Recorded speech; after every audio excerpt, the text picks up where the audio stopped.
Hello viewers, अस्सलाम वालेकुम। तो आज आपको भी दोबारा आपके सामने एक नई वीडियो में हाजिर है। वीडियो स्टार्ट करने से पहले आपको बता दें कि इस वीडियो में होने के वाला है। इस वीडियो में हम डिस्कस करने वाले हैं जो मैंने अपने फ्री व्हाट्सएप ग्रुप में आप लोगों से स्क्रिप्ट्स ली थी, उनमें से हर एक बंदे की एक एक स्क्रिप्ट पकड़ के हम एनालाइज कर रहे हैं।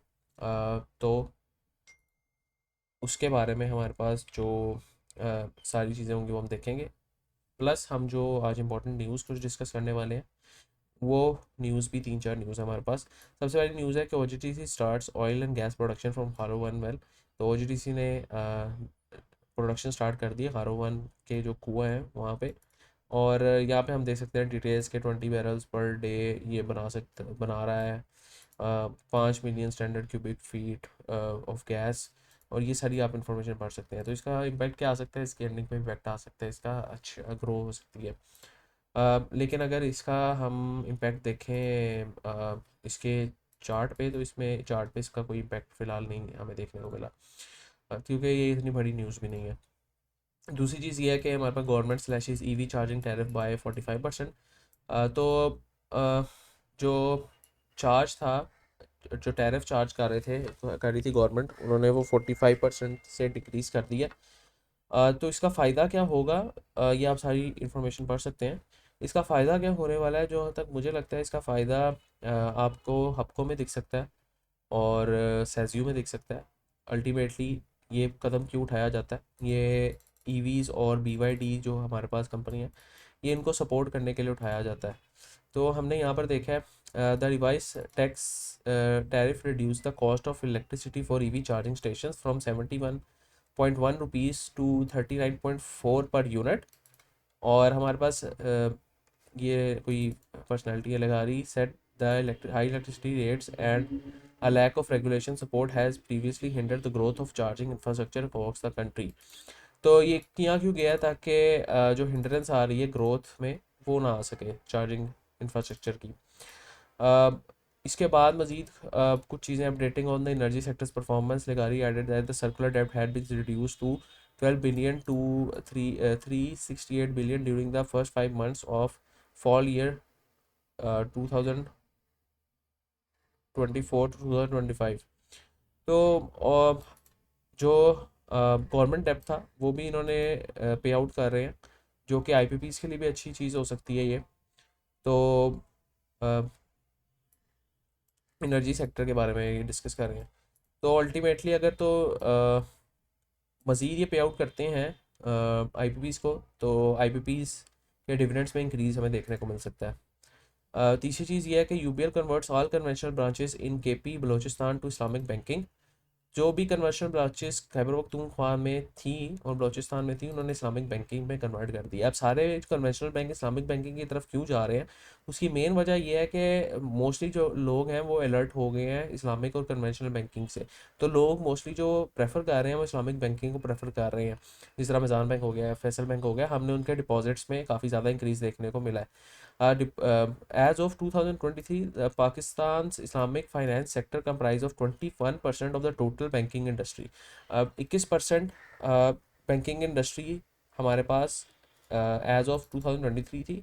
The state bank of Pakistan reported that Islamic banking assets reach 7.2 trillion by mid 2023, up 45% year on year. तो अब 21% से 45% हो गई है। तो इसको देखते हुए सारे बैंक सब चाह रहे हैं कि वो इस्लामिक विंडोज़ भी ओपन करें। अगर यहाँ पे देखें तो यहाँ पे लिखा है only 5 of Pakistanis 42 commercial banks operate as fully Islamic institutions. जो टोटल 42 कमर्शियल बैंक्स हैं, उसमें से जो फुली इस्लामिकली इंस्टीट्यूशंस जो ऑपरेट कर रहे हैं वो 5 हैं। तो अल्टीमेटली जो इसमें यूबीएल को फ़ायदा होगा वो इसकी अर्निंग्स पे फ़ायदा हो सकता है और इवेंचुअली डिविडेंड्स में भी फ़ायदा हो सकता है। But it is not right time to invest in banks, क्योंकि हमारे पास इंटरेस्ट रेट कम हो रहे हैं और इनकी अर्निंग्स ऑलरेडी कम होंगी। एक और चीज़ हमारे पास ये है, world bank pledges 20 billion for Pakistan under 10 year development plan. 10 year development plan के लिए 20 बिलियन डॉलर पाकिस्तान को दिए गए हैं। यहाँ पर ये सारी डिटेल में मेंशन है और किसने कहा है, मिनिस्ट्री ऑफ इकोनॉमिक अफेयर्स ने कहा है। तो इसका फोकस क्या है, this the CFP focus on 6 की डेवलपमेंट एरियाज। ठीक है। Child stunting, enhance climate change resilience, improve lending outcomes, and provide clean water while leveraging public resources and private investments for uh, inclusive development. और जो की targets हैं वो आप यहाँ पे पढ़ सकते हैं। Pakistan tax revenue to over increase Pakistan tax revenue to over 15% of GDP, adding 10 gigawatts of renewable energy capacity, delivering quality education to 12 million students, expending health care. फिर इसी तरह आप सारी ये पढ़ सकते हैं। तो अल्टीमेटली सारी जो है हमारे पास गुड न्यूज़ है, no bad news for so far which is good for the country. खैर हम अब चलते हैं अपनी स्क्रिप्ट्स पे। ये कुछ इंपॉर्टेंट चीज़ें थी जो हम डिस्कस कर लेते हैं बीच में। आप लोग कमेंट्स में ज़रूर बताएं कि आपको ये फॉर्मेट कैसा लग रहा है।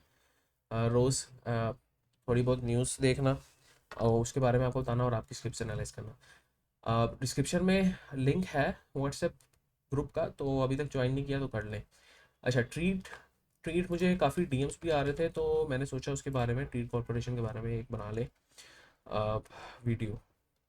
तो अगर हम इसको डेली में कन्वर्ट करें तो डेली में वी कैन सी कि ये अपने एक अहम सपोर्ट एरिया पे है। वो सपोर्ट एरिया क्यों उसको मैं अहम कह रहा हूँ, क्योंकि ये एक सेल जोन है।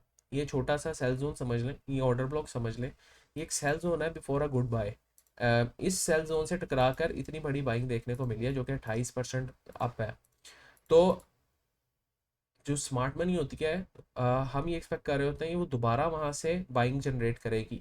क्योंकि स्मार्ट मनी जो होती है उसने अगर यहाँ पर 1 मिलियन का माल उठाया और 2 मिलियन का माल उसने नहीं उठाया किसी वजह से कि उतने सेल ऑर्डर्स तब मौजूद नहीं थे, तो वो दोबारा उस प्राइस पे मार्केट को लाएगी और दोबारा उसको इनिशिएट करेगी अपने ऑर्डर्स को। तो ये एक इंटरेस्टिंग चीज़ यहाँ पे हो सकती है। और हमने देखा भी है कि अभी कोई 10-12% का इसने पंप कर भी लिया। तो एक चीज़ ये हो सकती है। दूसरी चीज़ हो सकती है कि अगर तो ये जोन फेल होता है, जो कि जोन हमारे पास है 21 रुपये से 23.15 तक, अगर ये फेल होता है तो स्मार्ट मनी इसको नीचे ला सकती है मज़ीद। इससे नीचे जो इमीडिएट जोन है वो 18.35 से 19.70 तक का जोन है तकरीबन। तो और सबसे नीचे वाले जो जोन्स हैं वो हमारे पास एक तो ये वाला जोन है, ये वाला जो जहाँ से सारी बाइंग इनिशिएट हुई है। आप देखें इतने बड़े डाउन ट्रेंड के बाद एक जो मेजर बाइंग इनिशिएट हुई है वो किस जोन से हुई है। अगर यहाँ पर आप ट्रेंड लाइन भी ड्रॉ करें तो जो मेजर जोन की कन्वर्जन हुई है एक डाउन ट्रेंड से अपवर्ड ट्रेंड में, वो कहाँ पे हुई है, वो ये इस जोन में हुई है। तो ये एक पॉइंट ऑफ इंटरेस्ट, अच्छा पॉइंट ऑफ इंटरेस्ट है। अगर कुछ नहीं होगा तो यहाँ पर मार्केट नीचे आकर यहाँ से तो ज़रूर पुल बैक देगी। दूसरी चीज़ ये है कि अगर मैं इसको कहूँ कि फ्रेश एंट्री यहाँ पे बनती है कि नहीं, तो फ्रेश एंट्री यहाँ पर अभी हमारे पास कोई नहीं बनती। क्योंकि एक तो यहाँ पर मैं अगर आरएसआई को भी मैप करने की कोशिश करूँ तो आपने देखा यहाँ पर प्राइस हमारे पास इंक्रीज हो रही थी लेकिन आरएसआई डिक्रीज हो रहा था। तो इसको क्या कहते हैं, बियरिश डिवर्जेंस कहते हैं। अगर आपने मेरा टेक्निकल एनालिसिस का कोर्स अभी तक नहीं किया तो टेक्निकल एनालिसिस का कोर्स फ्री में यूट्यूब में मैं सिखा रहा हूँ, आपने प्लेलिस्ट में जाना है और वहाँ पे मैं अगर आपको दिखाई दूँ यूट्यूब खोल के, तो यहाँ पर आपने ट्रेड विद इत्तेज़ाल सर्च करना है। तो यहाँ पे टेक्निकल एनालिसिस कोर्स सर्च कर लें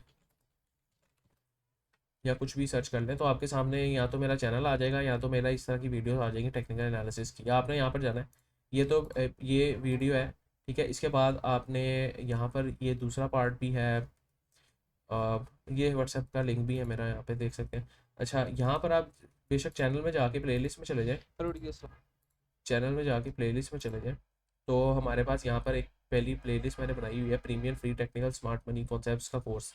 तो इसमें अभी तक हमने 3 वीडियोस अपलोड किए हैं और एक अपकमिंग वीडियो है जो कि हम तकरीबन 4:30 बजे अपलोड होने वाली है।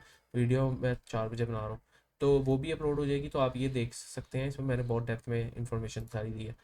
तो अगर आपने ये इनको ये नहीं पता ऑटो ब्लॉक क्या होते हैं या ये नहीं होता तो वो देखें ज़रूर, स्टेप बाय स्टेप हम सारी चीज़ें देखेंगे उसमें। अ, तो अगर हम यहाँ पे बात करें, यहाँ पर एक नई एंट्री तो मैं सजेस्ट अभी फ़िलहाल नहीं करूँगा, लेकिन यहाँ पर एक इम्पोर्टेंट सपोर्ट जोन ज़रूर डिफाइंड है। क्योंकि यहाँ पर अगर हम देखें तो यहाँ पर हमारे पास जो मॉर्निंग स्टार है वो पैटर्न बन रहा है, मॉर्निंग स्टार पैटर्न बन रहा है।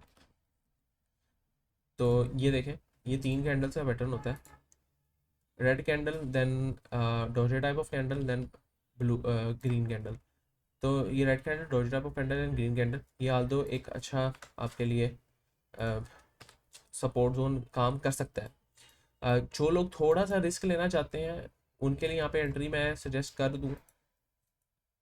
यहाँ पर अगर जो थोड़ा रिस्क लेना चाहते हैं वो यहाँ पे लॉन्ग कर सकते हैं। एग्जैक्टली इसके नीचे आप स्टॉप लॉस रख सकते हैं तकरीबन 20.60 का।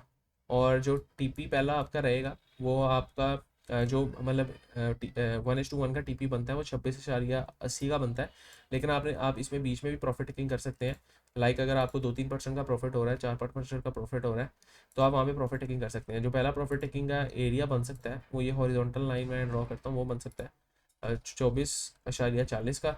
देन अगेन हमारे पास ऊपर बन सकते हैं जोन्स, ये तकरीबन तकरीबन भी 3% का प्रॉफिट है। तो डिपेंड करता है कि आपकी रिस्क एपेटाइट क्या है, और अगर थोड़ा सा ज़्यादा रिस्क लेना चाह रहे हैं तो ये आप ये कर सकते हैं, क्योंकि यहाँ पर एक तो पैटर्न बन रहा है लेकिन और साथ हमारे पास सपोर्ट जोन भी है। तो डिपेंड करता है कि अगर आप ये रिस्क लेना चाह रहे हैं तो लेकिन एक चीज़ बता दूँ कि यहाँ पे RSI की डाइवर्जेंस भी है, तो ये चीज़ आपने नोट करनी है। तो हमारे पास जो नेक्स्ट स्क्रिप्ट है वो हमारे पास है जनाब BGL। तो BGL बलूचिस्तान क्लास है I guess, I don't know. तो BGL भी देख लेते हैं हम। तो BGL हमारे पास जो है, अच्छा BGL में हमारे पास दोबारा एक वही जोन दिख रहा है जहाँ से BGL बार बार पंप करता है, और ये एक जोन है। तो हम क्या एक्सपेक्ट कर रहे हैं कि दोबारा कोई इसी तरह का पंप हमें देखने को BGL में मिल सकता है। मिनिमम मिनिमम भी तो ये 24% का यहाँ से पंप दे देता है। तो 24% का यहाँ से भी पंप हमें देखने को मिला, देन हमें 24% का यहाँ से भी पंप देखने को मिला। तो हम क्या सेम चीज़ हम यहाँ पर एक्सपेक्ट कर सकते हैं, 24% का पंप। तो यस कर सकते हैं, लेकिन उसमें जो एक इम्पोर्टेंट चीज़ होगी वो देखने वाली ये होगी कि इस रेंज के ऊपर भी लिक्विडिटी पड़ी हुई है, इस रेंज के नीचे भी लिक्विडिटी पड़ी हुई है। वो कैसे पड़ी हुई है मैं आपको बताता हूँ। जिसने इस सपोज ये यहाँ तक हमारे पास चार्ट पैटर्न मौजूद है, यहाँ पे मैं आपको रिप्ले करके दिखा देता हूँ। यहाँ पर सपोज हमारे पास यहाँ पर चार्ट पैटर्न मौजूद है। जिसने इस सपोर्ट जोन को देख के बाई किया होगा तो उसने यहाँ पर लॉन्ग की पोजीशन खोली होगी, और उसकी जो टारगेट होगा वो ये होगा। ठीक है, राइट, इतना समझ में आता है। तो हमने देखा कि आगे वो बेशक टारगेट हिट हुआ नहीं हुआ, वो हमारा कंसर्निंग चीज़ नहीं है। ठीक है, अब जो दूसरी चीज़ है वो दूसरी चीज़ ये है कि जिसने यहाँ पर रेजिस्टेंस एज अ रेजिस्टेंस ये जोन मार्क किया होगा, तो उसने क्या किया होगा, यहाँ पर शॉर्ट की एंट्री ली होगी। ठीक है, तो उसका टारगेट नीचे का रहेगा। ठीक है, तो अब हमारे पास क्या सिनेरियो है कि बेशक वो टारगेट हिट भी नहीं हुआ, अभी ये वाला टारगेट हिट हो गया लेकिन ऊपर वाले नहीं हुए।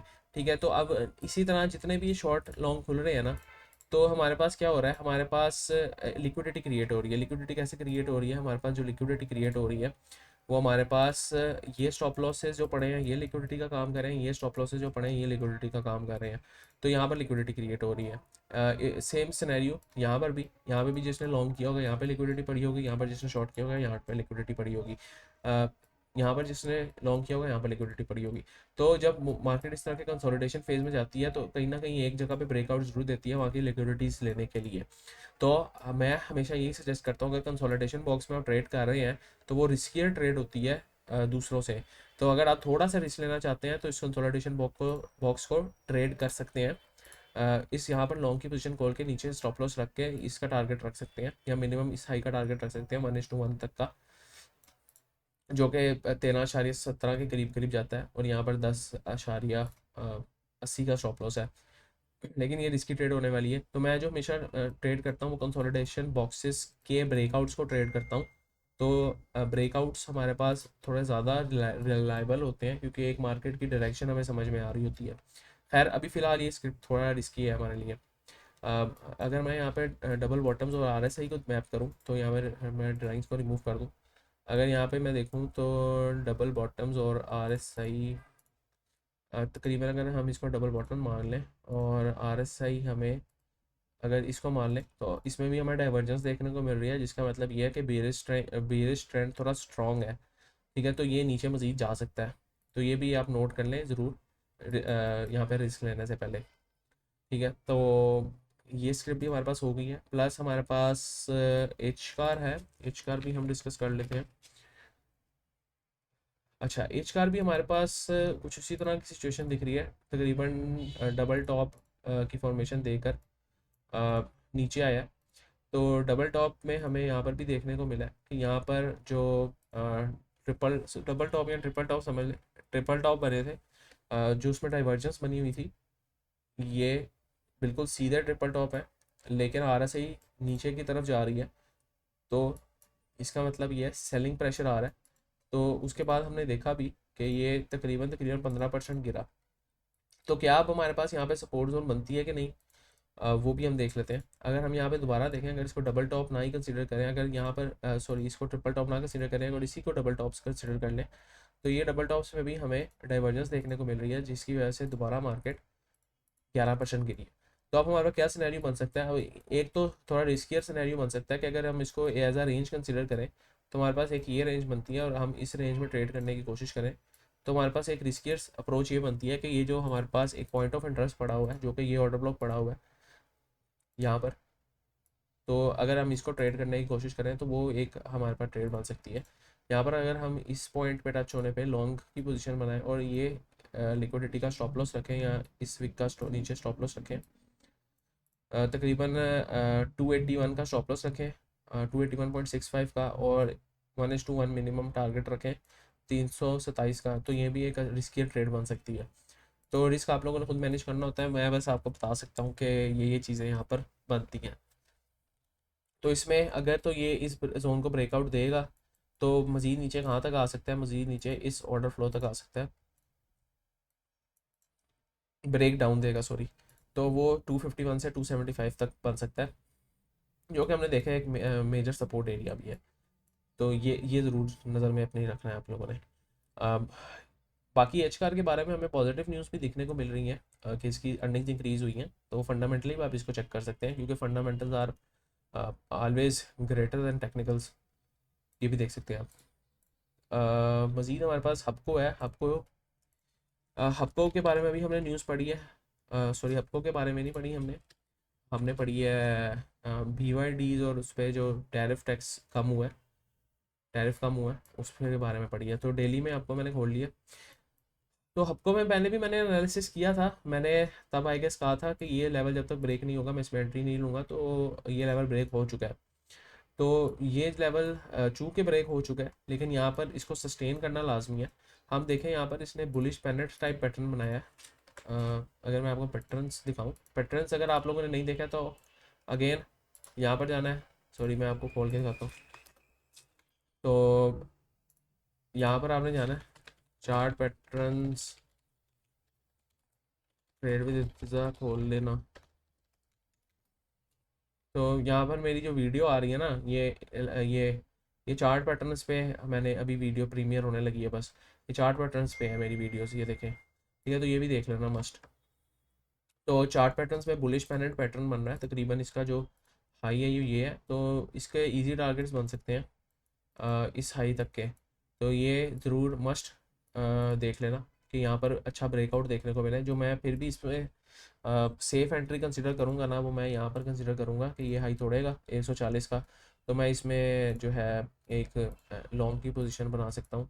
जो स्टॉप लॉस है मेरा इस लो का रह सकता है, मिड का रह सकता है, और ये टारगेट मैं मिनिमम इतना टारगेट ले सकता हूँ, और मैक्सिमम ये हाई तक का 1:3 तक का, तो इसमें मेरा स्टॉप लॉस थोड़ा कम रह जाएगा। लेकिन अगर मैं यहाँ पर लूँगा, इसके ब्रेकआउट पे लूँगा, तो हो सकता है कभी कभार ब्रेकआउट फेल हो। अगर मैं इसकी आपको लाइव एग्जांपल दिखाऊं, तो मैं लाइव एग्जांपल आपको दिखा सकता हूँ BGB में। ये कॉइन है एक, जिसमें हमें अभी भी ब्रेकआउट फेल देखने को मिला था। इसको मैं डेली पे खोल लेता हूँ। अच्छा, तो यहाँ पर भी सेम बुलिश पेनेंट पैटर्न बना था। तो हमने पहले पेनेंट पैटर्न किस तरह बनाया हुआ था, हमने इस तरह बनाया हुआ था कि ये एक पेनेंट पैटर्न है, मतलब यहाँ तक का हमारा डाटा मौजूद था। मैं आपको अगर रिप्ले करके दिखा दूँ तो वो ज़्यादा बेहतर रहेगा आप लोगों के लिए। अच्छा, तो यहाँ तक का हमारा डाटा मौजूद था, ज़ाहिर सी बात है जो हम जैसे लोग हैं वो यहाँ इसी तरह का एनालिसिस करते हैं। ये बुलिश पेनेंट पैटर्न बनाया है हमने, तो जब मैं अगले दिन गया तो हमारे पास एक कैंडल बनी, फिर अगले दिन गया ये ब्रेकआउट था। तो अब मैं अगर इस तरह का ट्रेडर होता कि मैं ब्रेकआउट बगैर कंफर्मेशन के लूँ, तो मैं यहाँ पर ट्रेड लेता, स्टॉप लॉस का ही मैं इस लो का रखता और इस हाई का टारगेट रख लेता। तो आगे ही अगले ही दिन हमने देखा कि एक और पंप बजा, ठीक है, जो कि हमारे पास अच्छा खासा पंप था, तकरीबन 9-10% का पंप था। देन अगेन हमारे पास दोबारा, लेकिन दोबारा हमारा क्या हुआ, स्टॉप लॉस हिट हो गया। तो इस तरह मार्केट आपको डिसीव करती है। और यहाँ पे स्टॉप लॉस हिट होते साथ ही हमारे पास एक शूटिंग स्टार पैटर्न भी बन गया। तो इसी तरह हमने इसको इस तरह ट्रेड नहीं करना, तो इसको कंफर्मेशन का वेट करना है, या फिर अगर इस तरह का हमें लिक्विडिटी मिल रही है जहाँ पे लोगों के स्टॉप लॉस हंट हो गए हैं, तो हम इसके ऊपर इस हाई का ब्रेक होने पे ट्रेड ले सकते हैं, ठीक है। तो ये ज़रूर मस्ट याद रखना। अच्छा, मज़ीद हमारे पास कौन सी स्क्रिप्ट है, हमारे पास है एयरलिंक है। तो एयरलिंक हमारे पास, अच्छा एयरलिंक हमारे पास एक अच्छी सपोर्ट बना के ऊपर गया है। और ये एक सपोर्ट लेवल था इसका।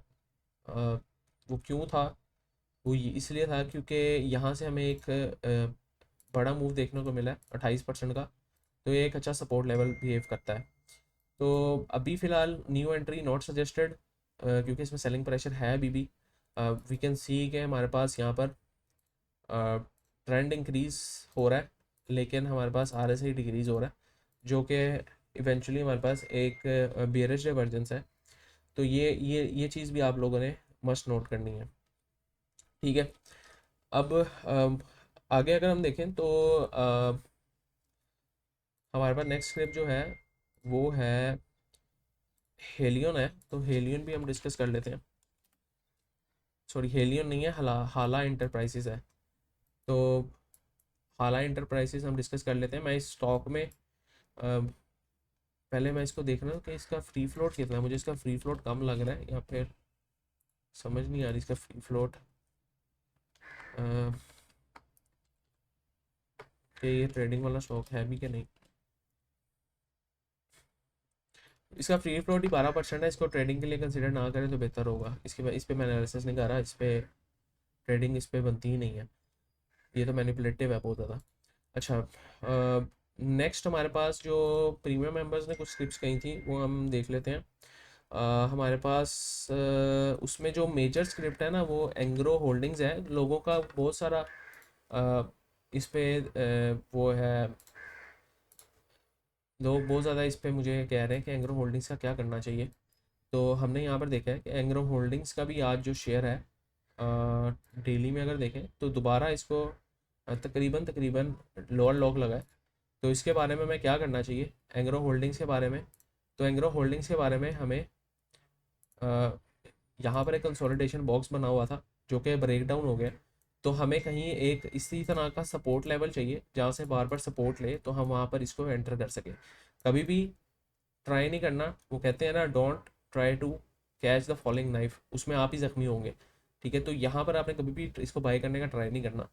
तो यहाँ पर ये मस्ट देख लेना। FFC एक और हमारे पास है। अच्छा, FFC के बारे में ना लोग बहुत पॉजिटिव हैं और मैं भी पॉजिटिव हूँ, क्योंकि इसको गैस सस्ती मिल रही है। तो ये नेक्स्ट मार्केट लीडर बन सकता है। अच्छी एक्यूमुलेशन फेज़ में है, तो यहाँ पर आप एक्यूमुलेट कर सकते हैं इसको। डेली में देखें तो काफ़ी ज़्यादा कंसोलिडेशन फेज़ में ही है, तो यहाँ पर मस्ट एक्यूमुलेट। और अगर नीचे मिलेगा तो नीचे हमारे पास नीचे कहाँ तक मिल सकता है हमें, हमारे पास पहला सपोर्ट जोन तो यही है 330 से 360 तक का। फिर दूसरा इससे नीचे बन जाता है। तो खैर यहाँ पर मुझे नहीं लगता कि मज़ीद नीचे जाएगा, क्योंकि यहाँ से ऑलरेडी ऑर्डर उठा चुका है इस ऑर्डर ब्लॉक से। ये फेयर वैल्यू गैप भी फिल कर चुका है। तो ये भी आप लोग देख लेना। लोग सैजियो के बारे में भी मोस्टली डिस्कस कर रहे हैं, तो मैं सैजियो को भी कर देता हूँ, कोई बात नहीं। तो सैजियो में हमारे पास जो मैंने अपना प्रीवियस एनालिसिस किया हुआ है, आई गेस वही है। हाँ, तो मेरा प्रीवियस एनालिसिस ही है। तो अगर सैजियो हमें यहाँ पर 985 से 1040 की रेंज में दोबारा मिले तो हम यहाँ पर अच्छी एक्यूमुलेशन कर सकते हैं। और अगर कुछ लोग रिस्क लेना चाहते हैं वो यहाँ पे बीच में एवरेज रख के कहीं लॉन्ग की पोजीशन बना सकते हैं। यहाँ पे नीचे स्टॉप लॉस रहेगा 920 का, और इस स्टॉप का जो कि 1175 है उसका रख सकते हैं टारगेट। मज़ीद यहाँ पर दोबारा वही पैटर्न बन रहा है, बुलिश पेनेंट। तो ये भी देख लेना, ये मस्त सीख लेना पैटर्न। ये काफ़ी ज़्यादा मार्केट में यूज़ होता है, एक बुलिश फ्लैग और एक बुलिश पेनेंट।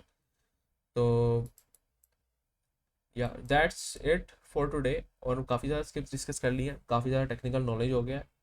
आप लोगों के लिए भी इतना ज़्यादा चीज़ें अपने माइंड में बिठाना मुश्किल होंगी, तो इसलिए मैं थोड़ी थोड़ी स्क्रिप्ट ही एनालाइज करता हूँ, तो कोई 20-20, 25-25 नहीं करता। तो उम्मीद करता हूँ आपको वीडियो पसंद आई होगी। वीडियो पसंद आई है तो must like share subscribe, comments में ज़रूर राय का इज़हार दीजिए, और डिस्क्रिप्शन में चैट का व्हाट्सएप ग्रुप का लिंक मौजूद है, मस्ट ज्वाइन। नेक्स्ट टाइम के लिए भाई को इजाज़त दीजिए। अल्लाह हाफिज़।